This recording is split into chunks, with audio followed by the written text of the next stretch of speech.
Bismillahirrahmanirrahim. Assalamualaikum warahmatullahi wabarakatuh. Perkenalkan, nama saya Olivia Nanda Suhat dengan NIM L0212310115. Saya dari kelas Genetika Populasi A. Baik, di sini saya ingin mempresentasikan materi genetika dan struktur materi genetika. Untuk mengefisienkan waktu, langsung saja ke materinya. Jadi, apa sih itu genetik? Jadi, genetika adalah cabang biologi yang mempelajari gen, DNA, kromosom, pewarisan, sifat, dan variasi organisme dari satu generasi ke generasi berikutnya, di mana mencangkup interaksi antara gen dan lingkungan dalam menentukan sifat.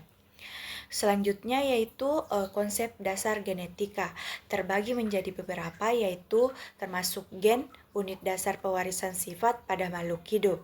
Selanjutnya yaitu DNA, di mana DNA ini merupakan molekul pembawa informasi genetika.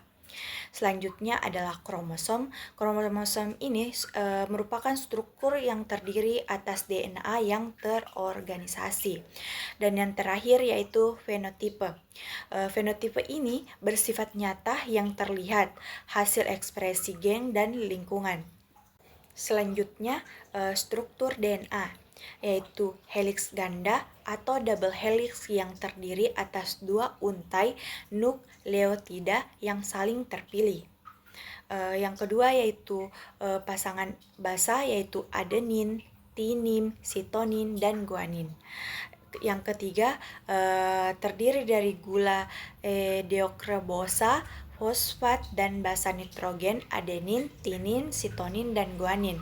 Dan yang terakhir yaitu DNA yang menyimpan seluruh instruksi biologis makhluk hidup.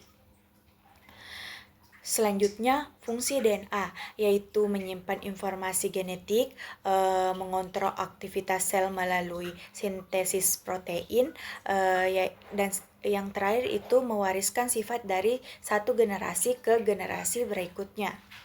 Selanjutnya yaitu peran RNA dalam sintesis protein. RNA sama dengan beruntai tunggal menyalin dan mengekspresikan informasi DNA. Selanjutnya jenis-jenis RNA yaitu mRNA atau messenger RNA membawa kode genetik dari DNA ke ribosom. Selanjutnya tRNA transfer RNA membawa asam amino ke ribosom. Ketiga, rRNA ribosomal RNA, komponen utama ribosom dan tempat sintesis protein. Selanjutnya yaitu dari DNA ke kromosom, DNA terlihat dari histone lalu, membuktikan kematian lalu memadat jadi kromosom. Yaitu gen atau segmen DNA pengkode sifat, lalu kromosom, di mana kromosom ini paket DNA dalam inti sel, lalu genom, di mana genom ini menjadi keseluruhan materi genetik organisme. Dan yang terakhir yaitu manusia 46 kromosom, 23 pasang. Selanjutnya yaitu hukum pewarisan sifat. Satu, hukum sekresi, di mana hukum Mendel 1, setiap individu memiliki sepasang alel atau varian gen untuk setiap sifat. Sepasang alel terpisah saat pembentukan gamet. Kedua yaitu hukum asortasi bebas, hukum Mendel 2. Alel untuk sifat berbeda diwariskan secara independen. Jika berada pada kromosom berbeda, kombinasi alel dalam gamet dihasilkan secara acak.